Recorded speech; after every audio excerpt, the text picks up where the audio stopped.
Good afternoon. This is Media Center, Ukraine, Odesa. We continue our work today.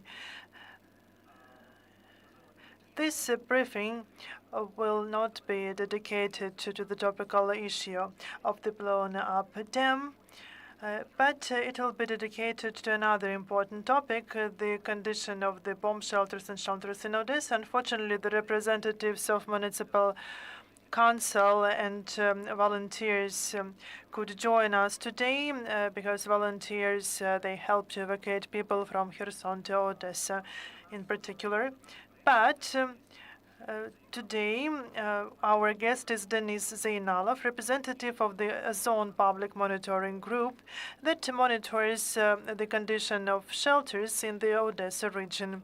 And I'd like to say that last Saturday, the State Security Service conducted the official complex audit and around 200 shelters were closed, and 30 out of 189 renewed their were reopened, but the audit, the examination was conducted after the shelling in Kiev and killed a small child that could not get to the bomb shelter.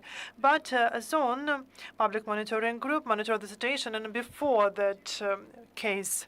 Good afternoon. Unfortunately, the issue of the bomb shelter has not been settled yet, starting from the mid-March this year. OZON Public Monitoring Group has been conducting civil control over the defense structures and bomb shelters in the city of Odessa and in the Odessa region. We have examined several dozens of bomb shelters in the city of Odessa and also in Razdelyansky district of Odessa region. Unfortunately, we should say that quite a significant number of shelters are not accessible by the public. They are either closed or the access is restricted. Only representatives of specific structures like hospitals could get there, and the passerbys are not allowed there. There is one more problem. This is lack of proper behavior by our citizens. And in cases when they are opened shelters, some people use such shelters to listen to loud music, to drink alcoholic beverages, to put something on fire. And actually, this is also related to teenagers. And we, together with the official representatives, try to conduct activities to improve the situation. For example, one of the bomb shelter was on fire because some people stayed there, not during the air raid alert, and they caused fire, but it was possible to put it out. That's why the situation should be improved. The situation is better than it was a year ago, but there is still room for the improvement. And there are a lot of specific issues related to specific shelters. You started monitoring of shelters in March this year. 1 week ago, we had the director of the Civil Protection Department, but the press conference was dedicated to another topic, but that was after the tragedy in Kiev. That's why we asked him about the condition of shelters, because shelters are not only the underground room, they should also have some toilet facilities, water, etc. And he told us that the balance owners are responsible for shelters, and this is not their responsibility of the Civil Defense Department. During your monitoring, have you faced the problem, and who usually solve the issue, the balance owners or the department that could affect the situation? Thank you very much for the question. The balance owner should be responsible for equipping shelters, and they also should ensure access to such shelters. And you've mentioned a tragedy of last week in Kiev. The investigation is still ongoing, but they now investigate with regard to balance owner and the related stakeholders. So this is up to balance owner to ensure that shelters are open and that the basic needs are provided, are met there. But when it comes to the State Security Service and the Civil Defense Department are still responsible. The department and similar institutions shall conduct monitoring and control of all the time, and they should update information about shelters, because we face the situation when there was a shelter on a map created by the Municipal Council of Odesa, and but it is not there, or it is closed, and vice versa. So this is the issue of coordinating activities of the civil society teams, the local self-governance bodies, so the central bodies, like the Ministry of Interiors, and also other institutions. For example, who is responsible for water supply to bomb shelter?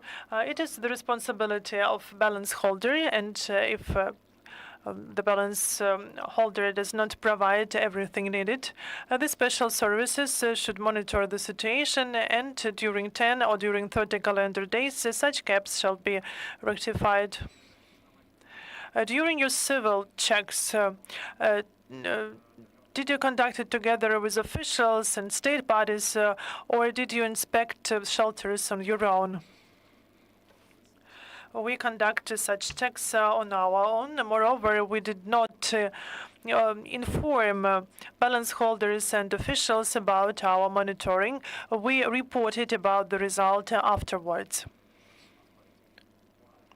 There are several aspects of moral nature, because we understand that we should not inform beforehand about our inspections, about our monitorings, because they will have time to prepare. Our monitoring group also takes care about the safety of volunteers involved in inspections. For example, during air raid alerts, we did not conduct any inspections and examination, because this is against rules. And that's why we could examine bomb shelters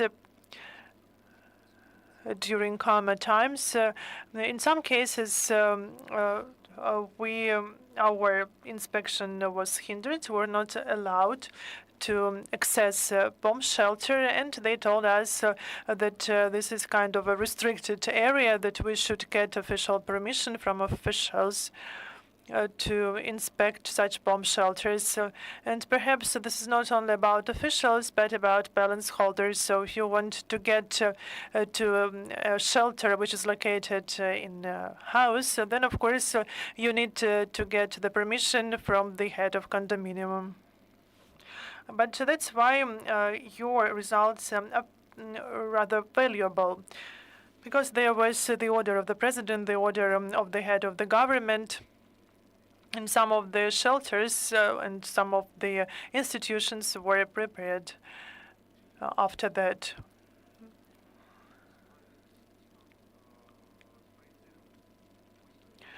Can you project the forecast? Because the the State Emergency Service says that 200 of shelters out of 2,000 could not be used. Could you say about the results of your monitoring?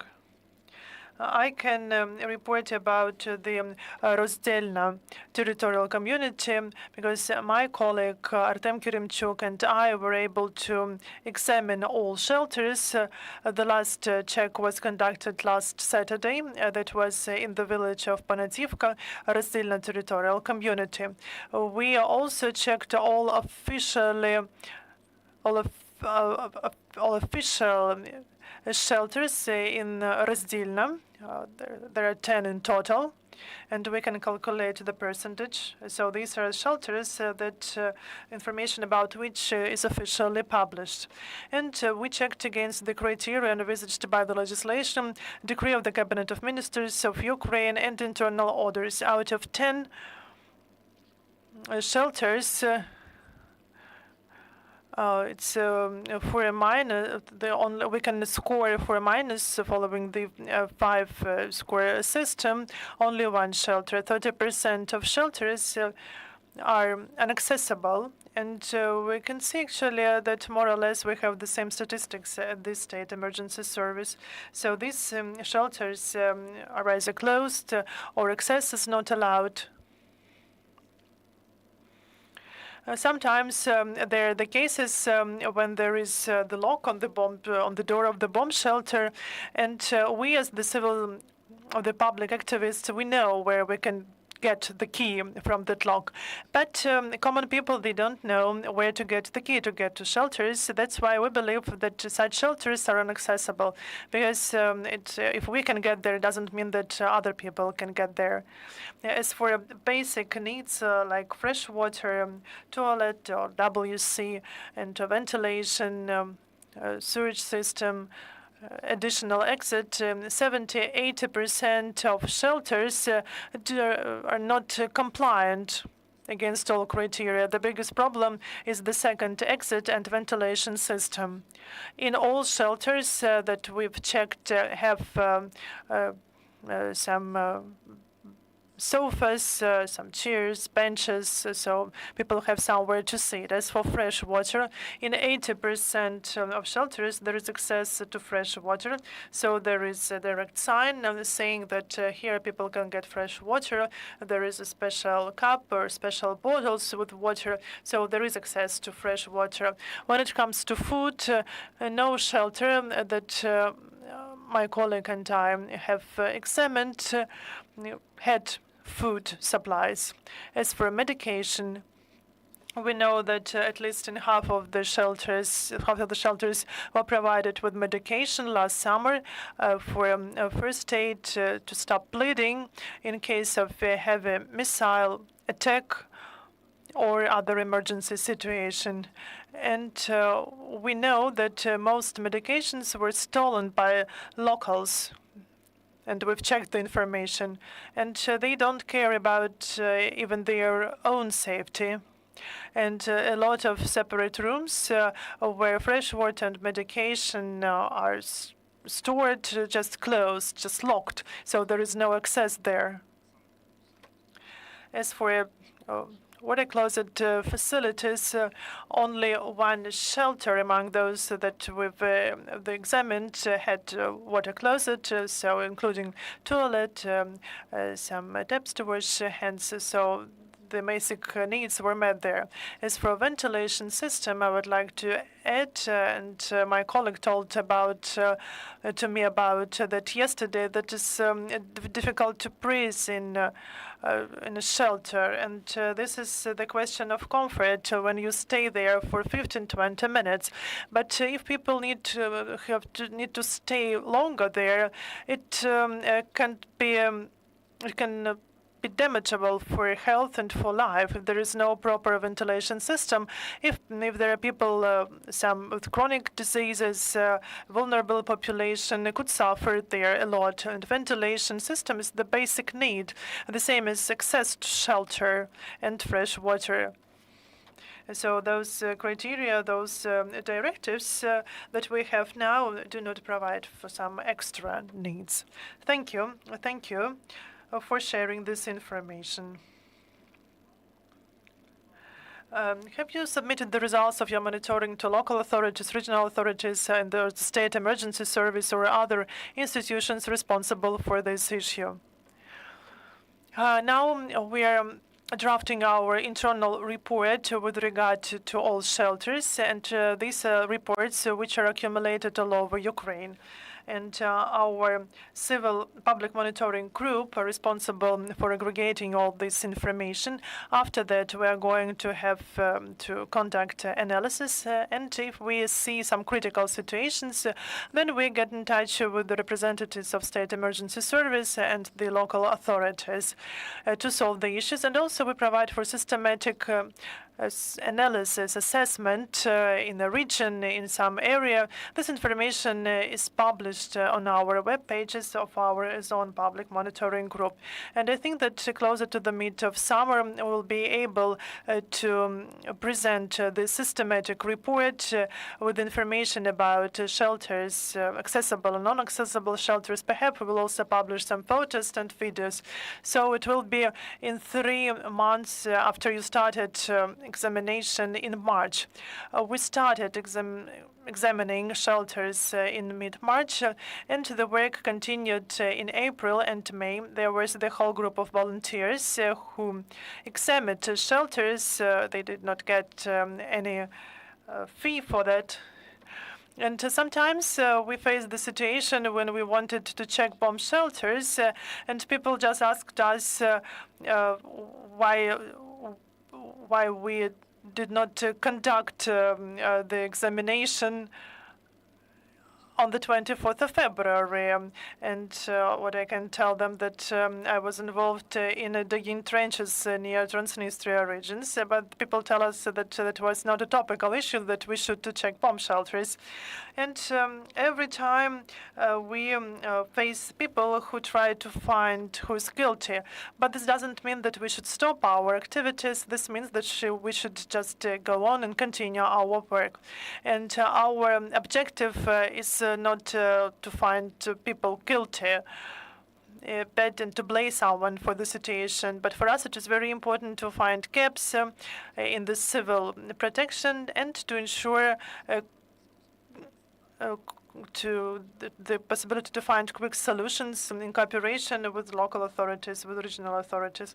We believe that this is only such systematic approach, such scrutiny will ensure the best result and will help us to spare a lot of lives.